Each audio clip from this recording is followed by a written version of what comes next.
Welcome, everyone. Thanks for joining us today. I am Melissa Young. I am a realtor with eXp. I am an STR investor and owner myself, and I am a realtor with the Savvy STR team. And I've got Bonnie Lowe here from MGM Capital Investments. And Bonnie works with investors every day, helping them secure financing for investment properties. And the reason that we're here today is we want to talk about this truly one-of-a-kind property in Hermann, Missouri that we have listed for sale with Savvy STR investors. And we want to show you that financing a unique deal like this is possible. So if you've ever looked at, the possibility of a mixed use or even, boutique hotels, anything outside the norm, and you thought, you know what, I don't know if I could ever get financing for this, I want you to stick around because we're going to talk about how that could be possible for someone like you, for someone like me. And Bonnie, thank you so much for joining us today. Yeah, thank you, Melissa. I'm really excited to be here and be part of the Savvy team. This is really a unique opportunity, and I'm excited to talk about it. Like yourself, I'm an investor first and foremost. I have a portfolio of long-term, mid-term, and one short-term rental. So very familiar with this space, been doing this for a long time. Our mortgage business, we are here to support investors. MGM Capital specifically focuses on what are called business purpose loans. And so we are working with investors every day to finance properties. A lot of short-term rentals, long-term rentals, mid-term rentals, but the bottom line is these are investment properties, not primary homes or second homes. That's what we specialize in, is the business purpose loans. So I'm very excited to talk to you about this property today. When you first messaged me about it, I couldn't wait to see it because it sounded so unique and intriguing. And so I'm really excited that you're going to be sharing that with our audience today. Tell us a little bit about it. Like what makes it such a unique property? So this property, it truly is one of a kind. I know I probably say that word a lot when I'm talking to people about it, but it's not just one Airbnb or one cabin. It is 5 rental structures. So it's made up of 3 tree houses, 1 cabin with a hot tub, a brand new studio apartment that they just built this year, and it has a 100 guest event center with a full commercial kitchen. So there's so much to do on 5 wooded acres in what we call Missouri wine country. It is located in Hermann, Missouri. That is really exciting. And I know I've seen the photos. It's beautiful. I would love to stay there myself. So that's what I'm hoping we can do someday. So tell us a little bit about the numbers on this property. Obviously, something like that has tremendous potential, but what do the numbers really look like? How has it performed financially? Yeah, so it has grossed over $200,000 annually over the last few years, and that was before they added that 5th studio apartment this year. So just on the 4 rental structures alone, they were bringing in that much. That also doesn't include the event venue, that 100 guest count space with that full commercial kitchen. So the possibilities for going up in revenue are endless here. They could use that, the next owner could just slide right in, use that event center to run as a cafe or restaurant if they wanted. They could rent it out for events or retreats, or they don't even have to do that. They could lease that building to another operator that could come in and run it as they'd like to and just bring in that monthly cash flow. Do you have photos of the event center that we're going to see today? We do have everything online, actually. I'm not sure how I can put that into this live here, but if they want to go to savvy.realty/treehouse, all of the pictures are there of all of the structures, including that event center. And we even have a full 3-minute video that walks them through the entire property. Excellent. So I'm curious about the event center. Is this something that could be used as a wedding venue? Those are very, very popular amongst STR hosts. It absolutely could. So it does hold the 100 guests inside and outside. So for smaller weddings, absolutely, it would be perfect for that. And it's already decorated and set up for that type of event. That's exciting. So why is this a good investment? Tell us a little bit about that, like your perspective as an STR host. What do you think of when you think about this property? Yeah, it's a great question. So first of all, it's turnkey. They literally, from the day they close, they could be up and running and ready to go, bringing in the cash flow. And it has already been established for 10 years. They have tons of 5-star reviews, many, many loyal repeat guests. So it's easy for the new owner to just slide right in and pick up where the old owner left off. But not only that, it is scalable. There is room to expand. The current owners put in a septic tank a few years ago, and they made it oversized on purpose with the intention of expanding. So you could add more tree houses, more structures. Those geodomes are really popular right now. Maybe some yurts, some glamping. Like there's a lot of opportunity here to kind of mix in some more fun stuff and get creative and bring those visitors to the area. There's also room for, barrel saunas or all kinds of outdoor amenities that you might want to add and make it, a fully customizable retreat center for people. So that's the number one reason. The next one is just the multiple structures. So again, like I said earlier, it's not just one Airbnb or one cabin. You've got multiple on there, bringing in a lot of revenue for you. Is this a year-round opportunity, or is it a kind of a seasonal opportunity? Yeah, great question. It is year-round. So all of the structures that are there now have heating and cooling in there. So you could absolutely go in the winter. In fact, it's beautiful out there in the wintertime in the woods when the snows hit the trees. What little snow that we do get here in Missouri. Yeah, absolutely. I mean, that's always something to take a look at, is your occupancy rate, and whether you're getting into a property that is going to have, seasonal fluctuations. What does the occupancy typically look like for this property for the last 10 years? Yeah, another good question. Right now, they're averaging about 49% occupancy rate, and they haven't really done any social media advertising. So there's so much opportunity to lift that. Yeah, that's awesome. All right. Well, what questions do you have for me, Melissa? Yeah, let's get into it. This is the fun part. I love talking about how we can finance these deals. So as you and I have talked, this is definitely not your cookie cutter property. Does that mean that someone will have to pay cash to buy this, or is it possible for someone to be able to finance something this unique? Yeah, so I mean, that's really the heart of what we're here to talk about today. And it is unique. I want to just acknowledge first off the things that make it challenging.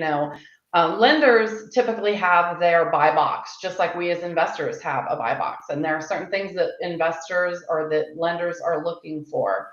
They also tend to be very risk averse. And so their buy box is structured around what they see as acceptable risk, both in terms of you as a buyer, your qualifications, how creditworthy are you, but also the property performance. And the property performance is going to be a big deal when it comes to financing an investment property and working in the investor, business purpose loan realm. So let's talk about the things that make this challenging.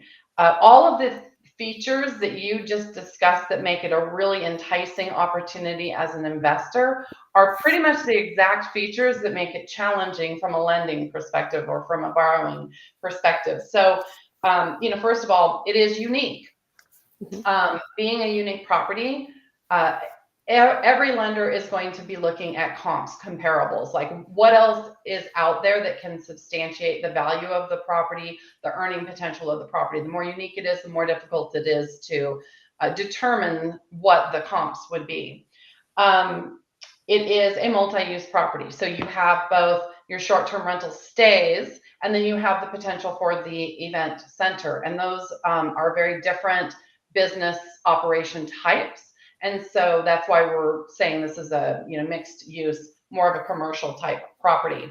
The buildings themselves, in some cases, are very unique. Tree houses, right? And they are literally tree houses. They're built up, and hopefully we'll see some pictures.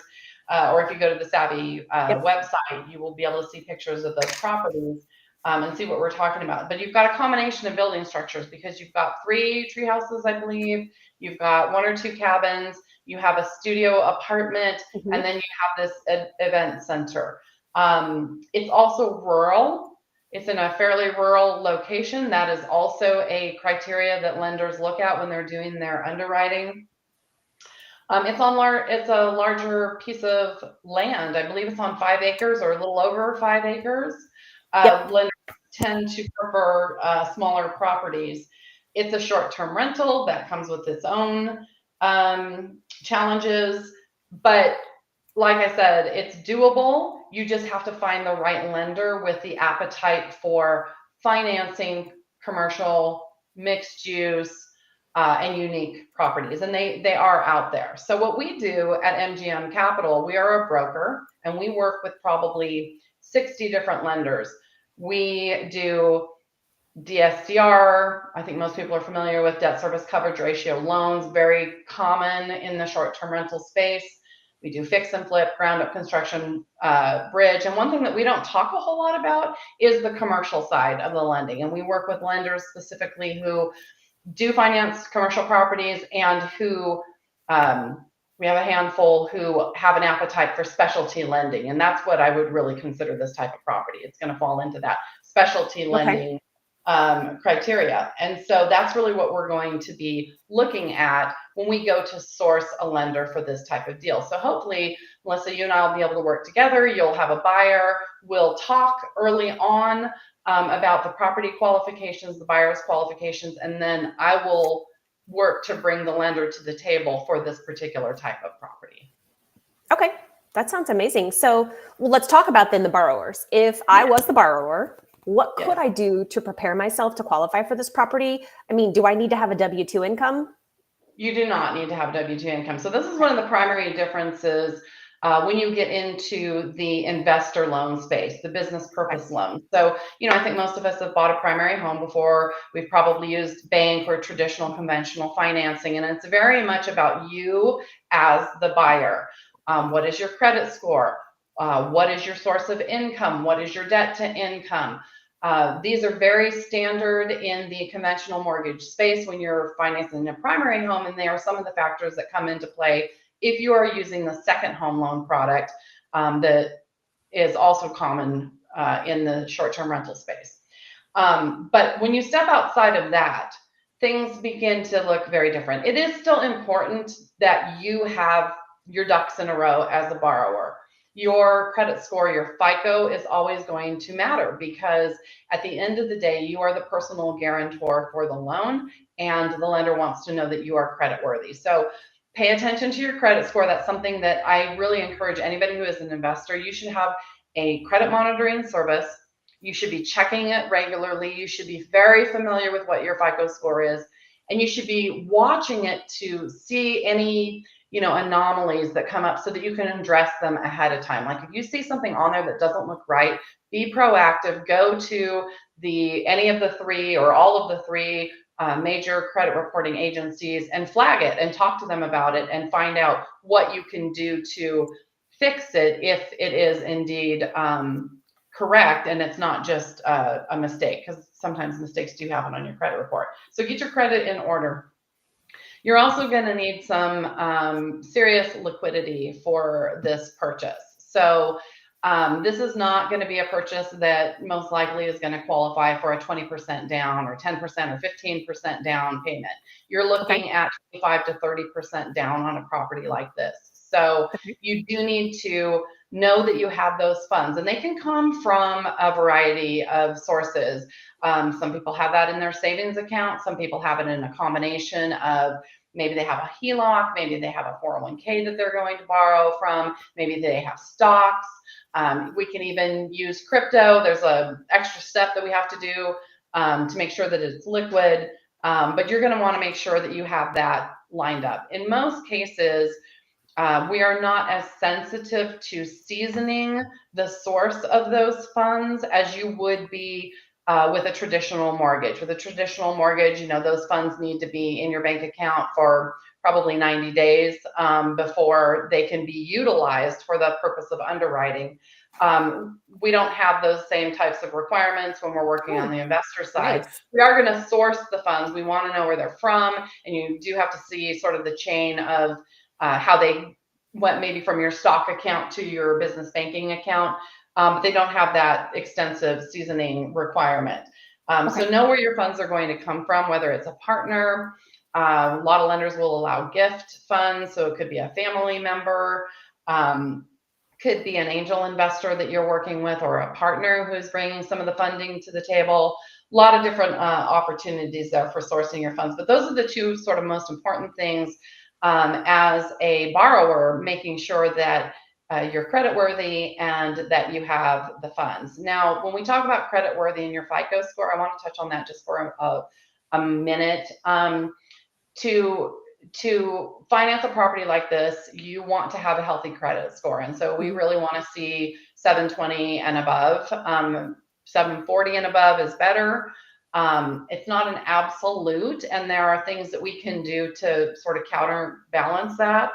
But if your credit is in the 600s, that's probably not going to fly. And so you might consider working with a partner who, sorry, everybody, this is my son. Hey, Devin, we're on the Facebook Live. Here's the calculator. Anyway, the higher your credit score, the better position that you're going to be in. And it matters not only because we're looking at your credit worthiness, but when we start to look at your terms for your loan, so both your interest rate and also the leverage or the loan to value, the amount that you're going to have to put down, we're looking at, you know, part of that equation to determine what that number is going to be. Lenders are looking at both of those things, your reserves, for your ongoing operations for the property, your ability to fund the required down payment, and then your credit worthiness as a buyer. So that's really when we're talking about you as a buyer. What do you as a buyer need to do? Now, there's this whole other side of it, which is qualifying the property itself.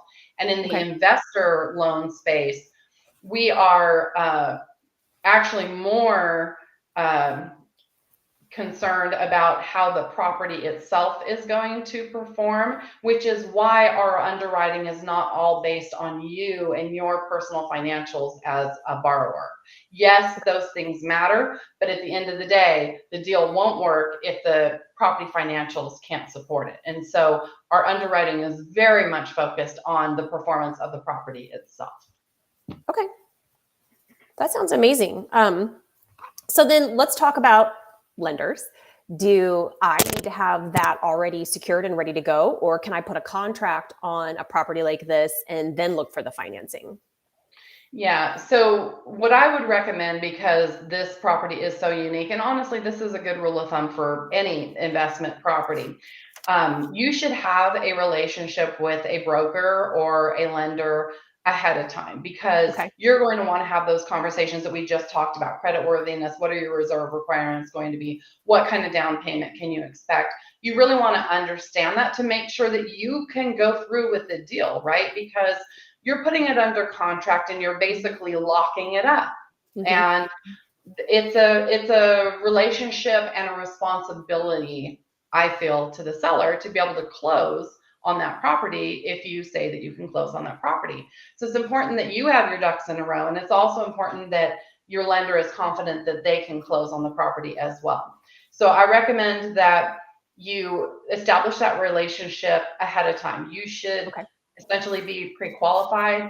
You should have your lender on speed dial, and they should be very responsive to you. Your lender should be willing to work hand in hand with your real estate agent throughout this transaction, because there are parts for all of us to play in getting this to the finish line. With a property this unique, you are 100% going to want to work with your lender ahead of time and have those conversations, because again, not every lender has the appetite. In fact, most lenders don't have the appetite for this type of property. And so you're going to work with somebody like myself, a broker who has multiple sources that we can go to, and we're going to thread that needle and find the right fit that gets you the terms that you are looking for, but also believes in this property and is willing to help you invest in this property. So let's get our ducks in a row ahead of time so that you can go in with a pre-approval and you can go in with a very strong offer, because we're pretty confident we can close this deal. Okay, love it. And I loved when I first called you about it a couple of weeks ago. You weren't scared. You were like, it's a challenge, but we can do this. Let's dive in. So how can people get a hold of you then? And not just for this treehouse property, but for any investment property that they may want to pick your brain about? Yeah, so I think at the ticker tape on the bottom, our company website, mgmcapinvest.com, is on there. And then my email is bonnie@mgmcapinvest.com. You can reach out anytime. schedule a call with me. We can talk about your situation. I always like to start with a conversation so that I get to know, you as a person. MGM Capital, we're not transactional lenders. So we don't operate in the one and done space. We're very committed to our clients. We see them as partners. We want to understand, like, what is your long-term goal? Not just this transaction, but are you scaling? Are you building? Are you slowing down? Are you buying for appreciation? Is cash flow your thing?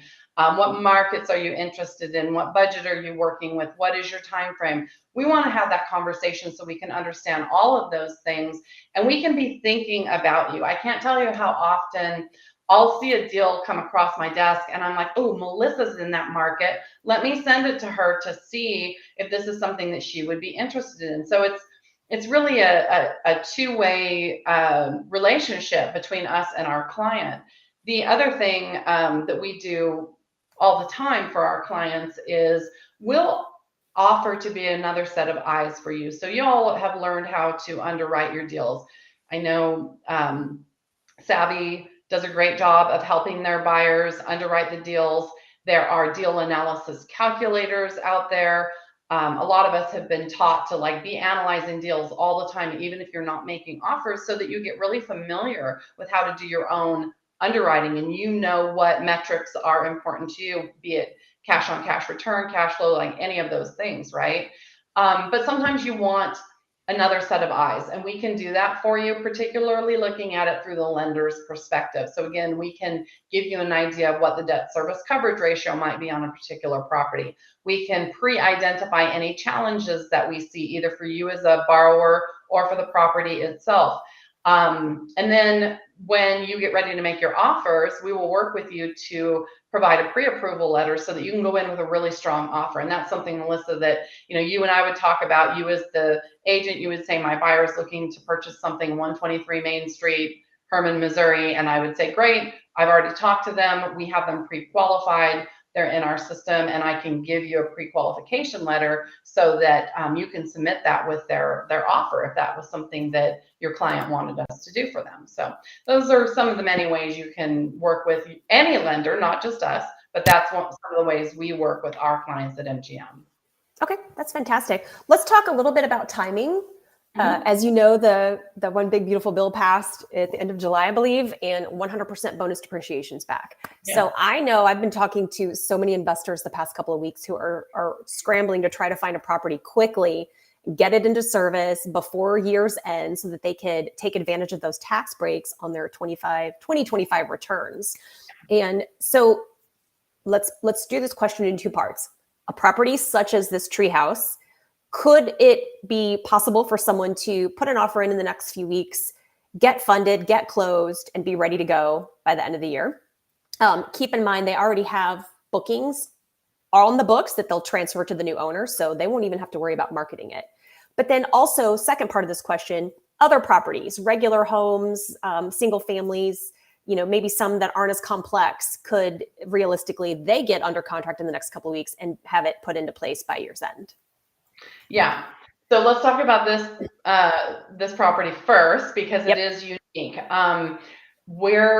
We need to move quickly. Like you said, your time frame was, spot on in the next couple of weeks to get it under contract, go through the underwriting, make sure that we can close on time. The goal is to have the property in service by December 31st at the very latest, in order to be able to take advantage of the tax benefits that you're talking about. And so, yeah, we're definitely seeing a lot of clients reaching out and saying, hey, I am really trying to get a property bought and in service for the tax benefits. And so that is a daily conversation that we're having with our clients. But again, on this property, because it is unique and we are most likely going to be working with a commercial underwriting process, it's going to take a little bit longer. So let's get it under contract. If you're interested in this property, let's talk right away. Let's not delay. And B, and this is for you, Melissa, please, please, please do not commit to like a 21-day escrow on this property, because that is also going to make it extremely challenging. Give us enough time to get it closed. And so you and I would have a conversation about that to make sure that the time frame is reasonable. Now, I want to set this property aside, and I want to talk about all of those, more standard properties that you're talking about. Yes, we are still in that window where we can absolutely get a property under contract, funded, and launched before the end of the year. But we're at October 1st, everybody. Yeah. And so that window is shortening. Now, MGM, our average close time on a DSCR loan, which is what 99% of the buyers are going to be using for their purchases, our average close time is 21 days. I'm not encouraging you to go out and get a 21-day contract because that means we're under the gun to make that happen, but it's doable. And there are plenty, if you as a borrower are really organized, and I should have mentioned this when we talked earlier about what do you need to do as a borrower to get yourself organized. A lot of people are purchasing with an LLC, which is great. We can totally accommodate that.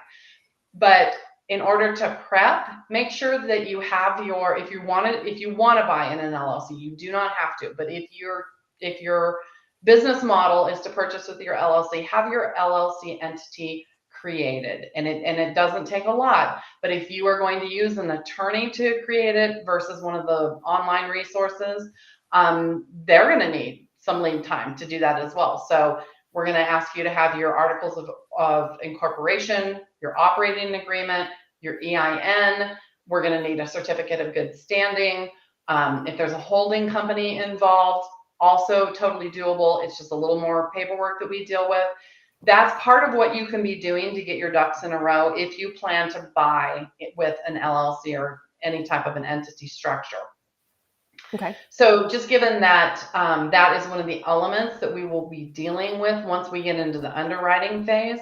If you have your credit in order, if you have your funds available, your liquidity identified, you've got your purchase agreement, you have your entity structure set up, we're a long ways down the road to being totally prepared to push that loan into underwriting and to get your deal funded.